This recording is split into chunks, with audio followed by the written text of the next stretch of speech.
Mister ni Heart Evangelista na si Senator Chis Escudero, babaliktad na nga ba? Ito na ba ang isa sa pinakamalaking plot twist na inaabangan ng publiko?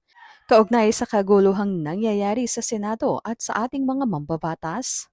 Plot twist nga kung maituturing dahil matapos lumabas sa sesyon ng Minority Bloc si Senator Chis Escudero, ay naglabas siya ng pahayag na wala umano siyang pinapanigan.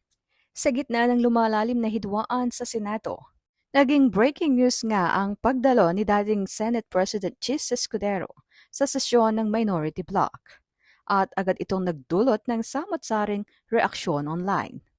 May ilan na nagsabing ito na ba ang senyales na lumilipat na siya sa minority? Pero may iba namang nagsasabing normal lamang ito para sa isang senador. At matapos nga nito ay naglabas pa siya ng pahayag na I am not taking sides. Idagdag pang aniya na ang katapatan niya ay nasa Senado bilang institusyon at hindi sa anumang grupo.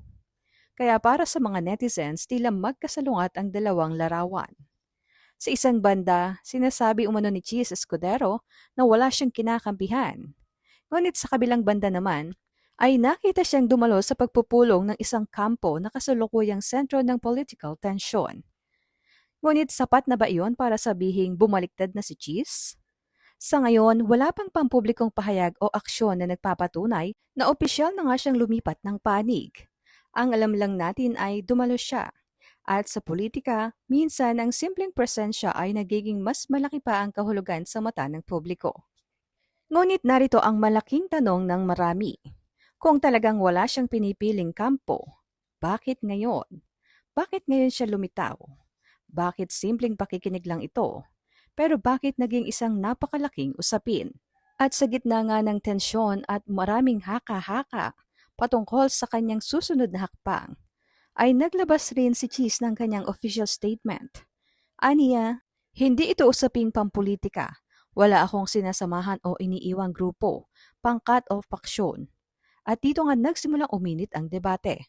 Ayon sa mga netizens, kung wala siyang kinikilingan, bakit siya naroon? Sa parehong pahayag, iginiit ni Cheese, I am not taking sides. I am taking a stand for the Senate.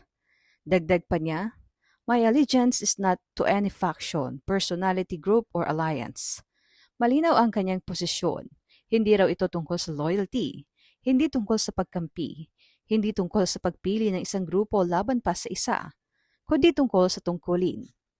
At sa politika, minsan hindi sapat kung ano ang sinasabi dahil masusing binabantayan din ng publiko kung ano ang ginagawa. At dito nga nahahati ang opinyon ng mga tao. Dahil may mga naniniwalang ginagawa lamang ni Cheese ang dapat gawin ng isang veteranong senador. At may iba namang nagtatanong kung may mas malalim nga bang dahilan kung bakit ngayon pa siya nakita sa naturang sesyon. At sa kanyang statement, ibinahagi rin ni Cheese, we should put the Senate as the institution that we serve above ourselves. Pero sa isang Senado na malinaw na nahahati sa magkakaibang kampo, posible bang manatiling nasa gitna? O darating ang puntong kailangan ding pumili ng panig? Ayon naman sa mga haka-haka ng mga netizens, ay bumaliktad na raw si Cheese para umano maligtas sa flood control issues. Kayo, anong masasabi nyo sa ginawang ito ni Cheese Escudero?